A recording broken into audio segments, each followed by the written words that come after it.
Have a glorious morning to you बच्चों। आज हम पढ़ाएंगे लेक्चर नंबर यानी 6। लेक्चर नंबर पढ़ाएंगे अर्थात 6 लेक्चर नंबर पढ़ाएंगे हम यानी 6 पढ़ाएंगे लेक्चर नंबर 6। इसमें पढ़ाएंगे। अब सबसे पहले जान लेते हैं कि Vidya global intermediate classes 11th 12th with NEET JEE ITI paramedical and other medical के बारे से रिलेटेड इसमें पढ़ाई जाएगा। और ये रोता इंदरवा आज वेक्टर चैप्टर का लेक्चर नंबर यानी 6 है। और अच्छा लगे वीडियो तो मेरे चैनल moti.neet.experiment को सब्सक्राइब करना है और बेल आइकन को दबाना नहीं भूलना है और कमेंट भी करना है। यदि कुछ और चाहिए जैसे मैट्रिक्स से रिलेटेड, जैसे मैथ, फिजिक्स, केमिस्ट्री, बायोलॉजी, तो वो भी हम पढ़ाएंगे। वो तो आज हम स्टार्ट करते हैं। लेकिन इसमें ये चैप्टर पढ़ाने के बाद क्वेश्चन आंसर भी अच्छे से करना है और बुक को भी देखना है कि क्वेश्चन आंसर बनता है या नहीं बनता। इससे स्पष्ट अच्छा से हो पाएगा कि क्वेश्चन आंसर बन पाता है या नहीं बन पाता है। चाहे नीट लेवल का क्वेश्चन आंसर हो, चाहे जेई लेवल का हो, चाहे बोर्ड लेवल का हो। बोर्ड के लिए तो बेहतर ही, क्या है कि बोर्ड के लिए तो सबसे बेहतर होगा। और इसीलिए आज हम स्टार्ट करेंगे। थोड़ा टॉपिक छूटा हुआ था तीसरा नंबर में यानी पैरालेलोग्राम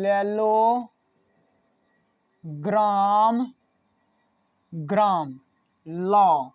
ये लॉ में क्या होता है, बस इसमें कुछ नहीं है कि बस इसमें दो वेक्टर होगा। मान लेते हैं दो वेक्टर कोई भी मान लेते हैं।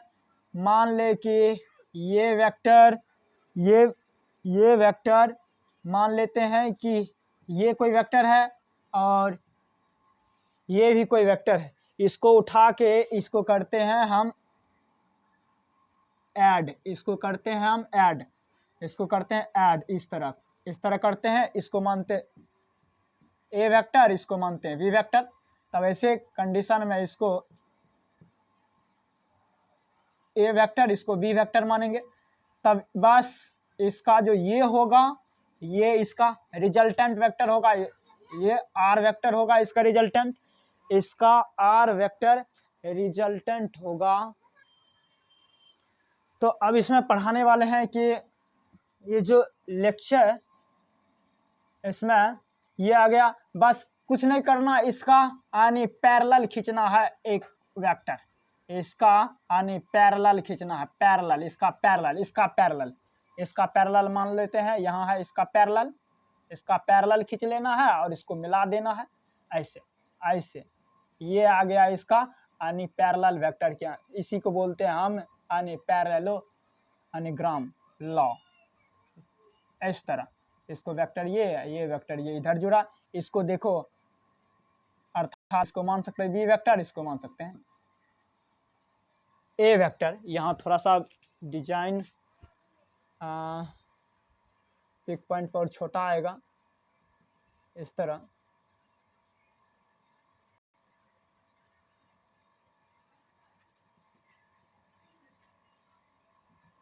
इस तरह ये आ गया।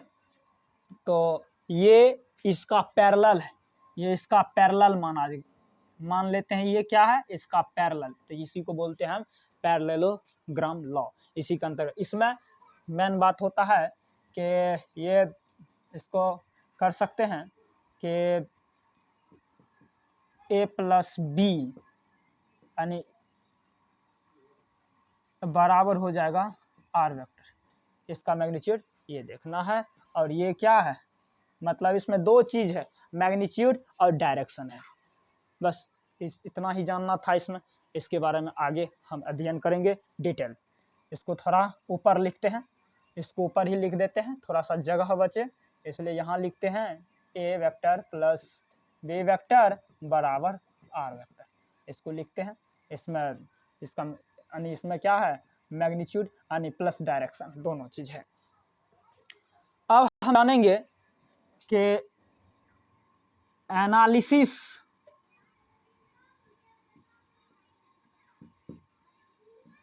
ऑफ वेक्टर एडिशन, जब भी हम वेक्टर को जोड़ते हैं तो इसके लिए एनालिसिस हम कर सकते हैं। एडिशन, एडिशन मतलब जोड़, वेक्टर एडिशन यानी किस तरह करते हैं। तो सबसे पहला मान लेते हैं दो वेक्टर है और इसको जोड़ना, इसका कैलकुलेशन निकालना हो तो ऐसे कंडीशन में तो इसका पहला हम एग्जाम्पल के रूप में समझ लेते हैं, एक नंबर के करके लिखते हैं। मान लेते हैं कि ये दो वेक्टर है इस तरह का, एक वेक्टर ये है और एक वेक्टर ये है। ये दोनों वेक्टर को मिला दिए तो जब भी इसका कौन बनेगा, इधर वाला कौन बनेगा ये याद रखना। मतलब ये कौन, इसको थोड़ा और इस तरह करते हैं, ये कौन बनेगा, इसको मानते हैं हम यानी बी वेक्टर। यहाँ से इस तरह करते हैं, थोड़ा और आगे बढ़ाते हैं और इसको मिलाते हैं। ये मान लेते हैं इसका रिजल्टेंट आ गया, ये इसका रिजल्टेंट मान आ गया, इसको मानेंगे आर वेक्टर। और ये एंगल को मानते हैं अल्फा, और इधर वाला जो एंगल है इसका 90 डिग्री का कोण बनाते हुए अर्थात 90 डिग्री का कोण बनाते हुए यहाँ एक समकोण खींचते हैं, समकोण की तरह। और ये एंगल हम जानते हैं कि क्या होता है, यानी थीटा होता है। मतलब इतना तो हम जानते हैं, मतलब ये सब मैट्रिक में भी हमको लगते हैं मैट्रिक से रिलेटेड है और सबसे इजी है, इसमें कुछ नहीं है। सबसे पहले यहाँ से यहाँ तक का जो लेंथ है, ये लेंथ कितना है, तो इतना का मैग्नीट्यूड होगा, और इसका लेंथ क्या होगा सो देखते हैं। तो देखो हम यहाँ जानते हैं कि 10 यहाँ आदि ले ले यानी साइन थीटा। तो देखते हैं कि साइन थीटा यहाँ लेते हैं तो पता चलता है कि साइन थीटा बराबर, इसको मान लेते, पहले इंगित कर लेते हैं, इसको ए मान लेते हैं, इसको बी मान लेते हैं, इसको मान लेते हैं हम, इसको मान लेते हैं डी, इसको डी मान लेते हैं। तब ऐसे कंडीशन में देखते हैं कि इस त्रिभुज में लिखते हैं यानी इन त्रिभुज डी बी सी में हम देखते हैं कि अर्थात साइन थीटा बराबर क्या होता है, साइन थीटा बराबर होता है बी सी बटा यानी बी का मैग्नीट्यूड। एक मिनट, यदि इसको इधर लाते हैं तो देखते हैं, यदि इसको इधर लाते हैं तो पता चलता है बी सी बराबर आ गया क्या, यानी बी का मैग्नीट्यूड इंटू साइन थीटा।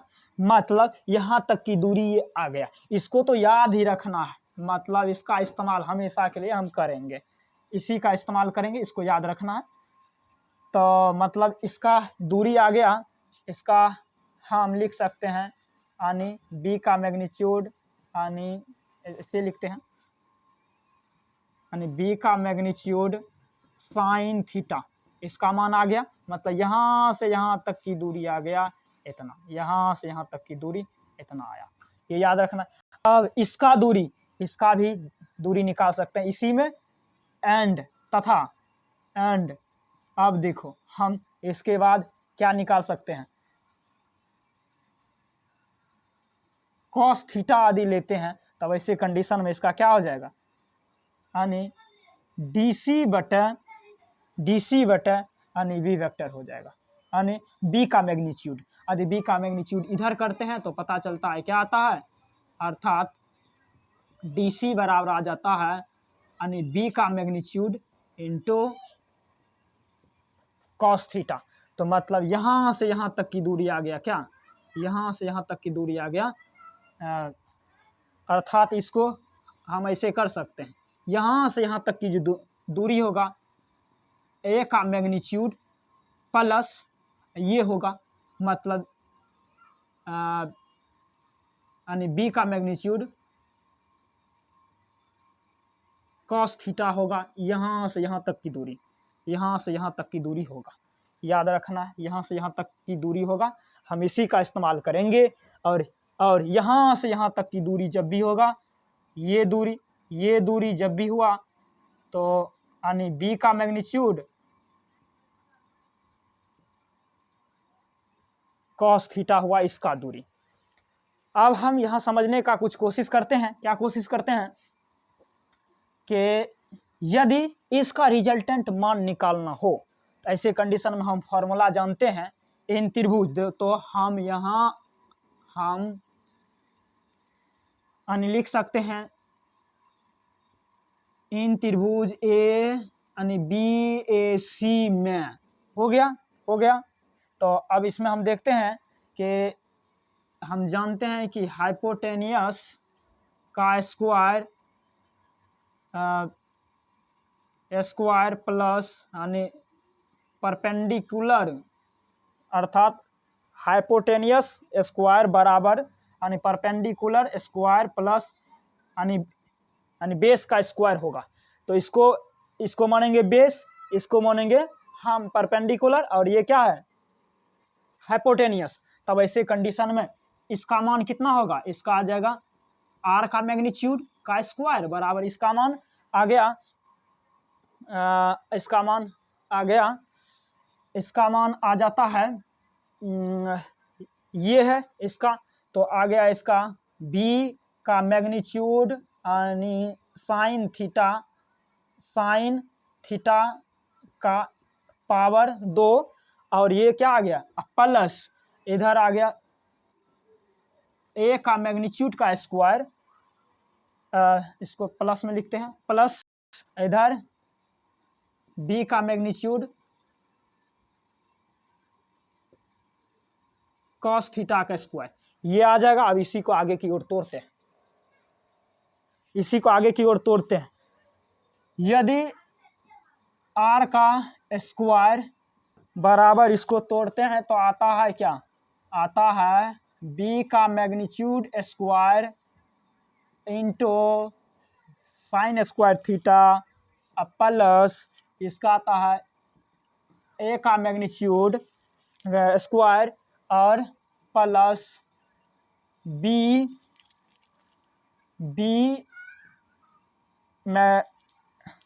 का magnitude square into cos square theta, और उसके बाद क्या आ जाएगा, इसको तो देखना है का है कि ये ईजी है, इसलिए टाइम को थोड़ा देखते हुए काम कर रहे हैं। तो अब देखो कि यदि इसका मतलब हम ये तो फार्मूला जानते हैं ए प्लस बी का फार्मूला, यही फार्मूला का इस्तेमाल यहाँ हुआ है, यहाँ 2 ए का मैग्नीट्यूड इंटू बी का मैग्नीट्यूड कॉस थीटा, इसको याद रखना है। अब इसको एक काम करते हैं कि इसको हम लेते हैं कॉमन लेने के बाद क्या आता है आर का मैग्नीट्यूड, और इस पर इसको हटाते हैं तो इधर रूट हो जाएगा।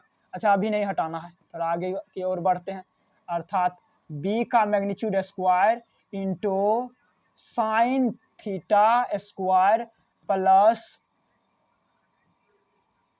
कॉस स्क्वायर थीटा, इधर आ गया प्लस ए का मैग्नीट्यूड स्क्वायर प्लस इधर यानी बी का मैग्नीट्यूड इधर आ जाएगा यानी 2a का मैग्नीट्यूड इंटू यानी बी का मैग्नीट्यूड कॉस थीटा आएगा। अब देखो इसका मान आता है 1, तो मतलब ये आया क्या, ये आ गया 1 ही मान आता है, तो मतलब इसका फॉर्मूला यदि इसको हटाते हैं, इस पावर को हटाते हैं तो पावर के बदले आ जाएगा रूट आएगा, तो इसका मान आ जाएगा, इसको इधर करते हैं मैग्नीट्यूड ए का स्क्वायर प्लस यानी मैग्नीट्यूड बी का स्क्वायर यानी प्लस क्या आता है यानी 2 ए का मैग्नीट्यूड इंटू बी का मैग्नीट्यूड कॉस थीटा। मतलब ये फॉर्मूला तो याद ही रखना है, ये फॉर्मूला याद रखना है, मोस्ट इंपॉर्टेंट है। ये मैग्नीट्यूड निकला, मैग्नीट्यूड निकला। ये आ गया, इसका मैग्नीट्यूड निकल गया। अब देखना है, इसके बाद हम देखेंगे tan अल्फा। जब भी tan अल्फा का मान निकालेंगे तो tan अल्फा का देखो हम क्या होता है, tan अल्फा का होता है तो परपेंडिकुलर बटा बेस होगा। तो मतलब परपेंडिकुलर को हम लिखेंगे P और बेस को लिखेंगे B। तो इसका मान देखो तो क्या है, इसका मान है B का मैग्नीट्यूड यानी साइन थीटा बट इसका मान क्या है, A का मैग्नीट्यूड प्लस यानी B का मैग्नीट्यूड इंटू कॉस थीटा। मतलब ये मान आ गया इसमें।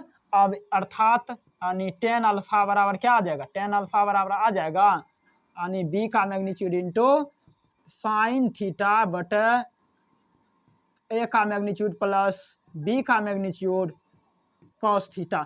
ये फार्मूला तो याद ही रखना है। मतलब इससे मैग्नीट्यूड निकलेगा, इससे एंगल निकलेगा, कितना डिग्री पर निकलेगा, इसको तो याद ही रखना। ये दो फार्मूला इंपॉर्टेंट है, आगे की ओर इसी का इस्तेमाल करेंगे। इसको याद रखना है, इसको याद रखना है, इसको याद रखना है, इसको भी याद रखना है, इसको भी याद रखना है। ये इंपॉर्टेंट है, ये भी इंपॉर्टेंट है। तो थोड़ा छोटा छोटा करके हमको लेक्चर बनाना होगा, इसलिए अभी तुरंत ही फिर छोटा छोटा टुकड़ा टुकड़ा करके यानी लेक्चर बनाएंगे। इसीलिए थोड़ा हम तो डायरेक्ट अपलोड करते हैं वीडियो, इसीलिए थोड़ा सा इतना ही छोड़ते हैं। इसके बाद ये दो फार्मूला तो याद ही रखना है। जो मतलब ये फार्मूला कैसे आया, ये अब हम सिर्फ फार्मूला का इस्तेमाल करेंगे। कैसे आया बता भी दिए, इसके बाद सीधा हम इस फार्मूला का इस्तेमाल करेंगे उसके बाद। इसीलिए इसको याद रखना है, नहीं तो समझ में नहीं आएगा। इसलिए टाइम को बचाते हुए हम स्टॉप करते हैं वीडियो। Thank you, bye.